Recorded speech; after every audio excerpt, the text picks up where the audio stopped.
Good morning class, I am Pranshi Rastogi. Today we are discuss the next topic, type of plans. The first type of plan, objective. Objectives therefore can be said to be desired future position that management would like to reach. कह रहा है कि जो object है, अगर object देखा जाए तो क्या होता है, डिज़ायर्ड फ्यूचर पोजीशन होती है that management would like to be reach, जहाँ पे मैनेजमेंट पहुँचना चाहता है, मतलब जो गोल सेट किया वहाँ पे उसे जाना चाहता है. Strategy provide the board counter of an organization business. It will also refer to the future decision defining the organization direction and scope in a long run. कह रहा है स्ट्रैटेजी प्रोवाइड करता है. स्ट्रैटेजी क्या होती है? जो स्ट्रैटेजी होती है रिफ़र करती है फ्यूचर डिसीजन में जो भी डिफ़ाइन किया गया है ऑर्गेनाइजेशन डायरेक्शन और स्कोप लॉन्ग टर्म के लिए, उसको इस तरह से स्ट्रैटेजी बनाई जाती है कि कैसे प्लान को आगे कंसीडर करना है हमें या कैसे प्लान को इम्प्लीमेंट करना है.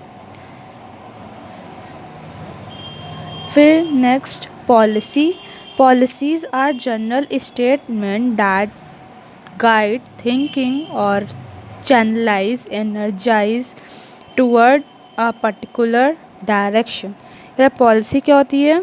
जनरली स्टेटमेंट होता है दैट गाइड और थिंकिंग करती है, वो हमें गाइड करती है और थिंक करती है पॉलिसी, और चैनलाइज करती है, एनर्जाइज करती है टूवर्ड अ पर्टिकुलर डायरेक्शन की तरफ, किस डायरेक्शन में वर्क हमें करना है. Procedures are routine step on how to carry out activity. Procedure क्या होता है कि एक रूटीन स्टेप होता है कि how to carry out activities, हमें कैसे जो प्लानिंग हमने की है उसको कैसे इम्प्लीमेंट करना, किस तरह की एक्टिविटीज़ परफॉर्म करना है to achieve the determine object of the goal के लिए. प्रोसीजर से अगर वर्क करता है कोई भी मैनेजमेंट, जिस तरह से प्रोसीजर है सेटअप, तो क्या होता है उसको सक्सेस मिल ही जाती है जो भी डिज़ायर्ड गोल सेट हुआ है. Rules are specific statement that tell what is to be done. Rule क्या होता है? कि स्पेसिफिक स्टेटमेंट होता है जो बताता है that tell what is to be done, क्या हमें करना चाहिए, मतलब किस तरह से वर्क करना चाहिए, इसीलिए रूल्स बनाए जाते हैं.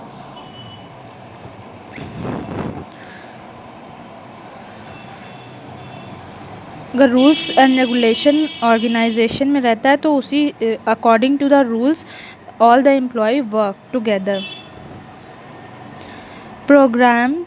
Programs are detailed statement about a project which outline the objectives, policies, procedure, rules, tasks, and humans and physical resource required and the budget to implement any course of action. कह रहा है कि जो programme होता है उसमें क्या होता है, डिटेल्ड स्टेटमेंट होता है, इसमें डिटेल पूरा लिखा जाता है प्रोग्राम में कि प्रोजेक्ट की आउटलाइन होती है, जिसको हम लोग प्रोजेक्ट आउटलाइन भी कहते हैं प्रोग्राम को. उसमें पूरे ऑब्जेक्टिव लिखे रहते हैं कि क्या ऑब्जेक्टिव है कोई भी ऑर्गेनाइजेशन का, किस तरह की पॉलिसी अडॉप्ट कर रहे हैं या फिर किस तरह से प्रोसीड कर रहे हैं अपने प्लान को. रूल्स लिखा रहता है एम्प्लॉय के बारे में कि कैसे वर्क करना है, टास्क, ह्यूमन और फिज़िकल रिसोर्स को कैसे रिक्वायर्ड परफॉर्म करना, और बजट भी इम्प्लीमेंट रहता है एनी कोर्स ऑफ एक्शन का. मतलब पहले से बजट डिसाइड हो जाता है कि इस वक्त में इतना फाइनेंशियल जो फंड्स है वो सब इतना लगेगा, मतलब प्रोग्राम के हिसाब से सब कुछ रहता है. फिर budget is a statement of expected result. क्या बजट क्या होता है? कि स्टेटमेंट होता है जो एक्सपेक्टेड रिजल्ट, हम लोग एक्सपेक्ट करते हैं रिजल्ट को, expressed in a numerical term, जो हम लोग एक्सपेक्ट करते हैं कि मतलब कि ये यूनिट प्रोड्यूस करने में हमारा इतना बजट लगेगा. तो एक नॉर्मली एक्सपेक्टेड कॉस्ट होती है जो हम लोग पहले से बजट के फॉर्म में हम उसको रख लेते हैं. It is a plan which quantifies future facts and figures. ये एक तरीके का प्लान होता है जो क्वान्टिफाई करता है, मतलब बताता है कि फ्यूचर में जो कौन से फैक्ट्स और फिगर आएंगे, मतलब ये क्वांटिटी बताता है कि कितना अमाउंट कॉस्ट लगेगा किसी चीज़ को प्रोड्यूस करने में, या इस प्लान को प्रोसीड करने में कितना खर्चा, एक्सपेंस कितना आएगा। These are the types of plan. Thank you class.